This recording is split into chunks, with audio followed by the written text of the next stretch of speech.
కాళ్ళ వాపు తగ్గితే వారం వారం సాక్ష్యం చెప్పుకుంటాను అనుకున్నాను. అట్లాగే వాపు తగ్గినాయి. పోయిన ఆదివారం అయితే మనసులో ఎంత చెప్పలేనంత బాధ, అమ్మగారితో కూడా చెప్పుకోలేకపోయాను. ప్రభువా నువ్వే ఉన్నాను నాయన, మరి కుటుంబ సమస్యలన్నీ తీర్చు నాయన.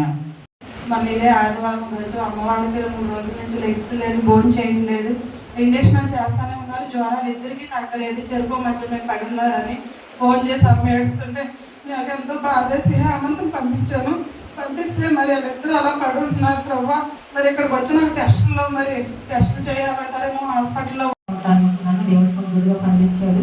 మరి అలాగే వారం కూడా ఆ బిడ్డ కూడా మందిరానికి రావాలి, బలారాలు మరి కలవాలి, ప్రభావ నేను సాక్షి చెప్పుకుంటా అనుకున్నాడు. దేవుడు నా బిడ్డను కూడా క్షేమంగా తీసుకొస్తున్నారు. అలాగే మన కాలం మీద వారి అమ్మగారు వెళ్ళారు, మరి రమ్మంటే అక్కడ ఏమి అందకపోతే వస్తామని వెళ్ళిపోయారు. ప్రభావ మరి క్షేమంగా తీసుకెళ్ళాలని అనుకున్నాను నేను.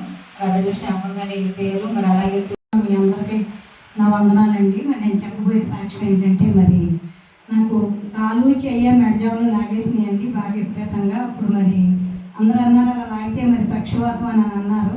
మరి అప్పుడు నేను దేవుని దగ్గర మందిరంలో ఏడ్చి ప్రేర్ చేసుకున్నానండి. ప్రభు మరి నువ్వే నన్ను ముట్టి స్వస్థపరిచయ్యా, మరి అది శుభ్రంగా తగ్గిపోతే ఏంటంటే మరి నా జాబ్లో నాకు ఎవ్రీ మంత్ టార్గెట్ అయిపోతే నేను సాక్ష్యం చెప్పుకుంటా అనుకున్నాను.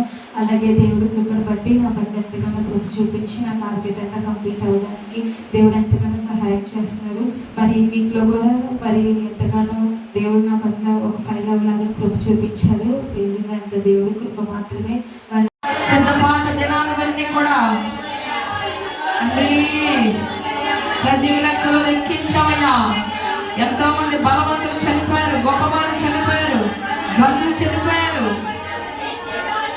మట్టి పురుగులాంటి నన్ను జ్ఞాపకం చేసుకున్నావయ్యా. ఇంకా ఎందుకో ఈ దినాలు లెక్కించి పొడిగించావు, ఆయుష్ ఇచ్చావు, ఆరోగ్యం ఇచ్చావు, నీ సన్నిధిలో నిలబెట్టుకున్నావు.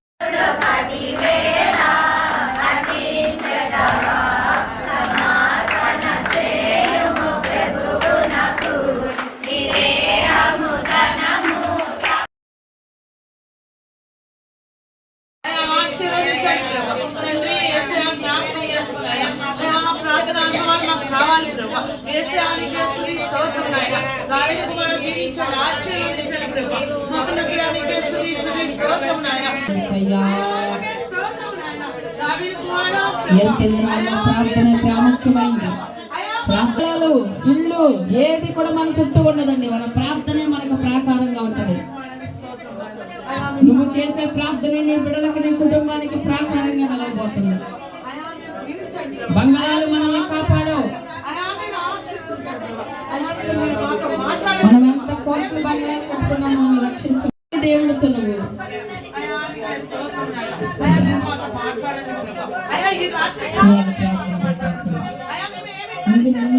నువ్వు బాగుంటే, నీ ఆత్మీయ జీవితం బాగుంటే, నువ్వు బలంగా ఉంటే మరొకరి కోసం చేయగలుగుతావు. ముందు నువ్వు నీ బలిపే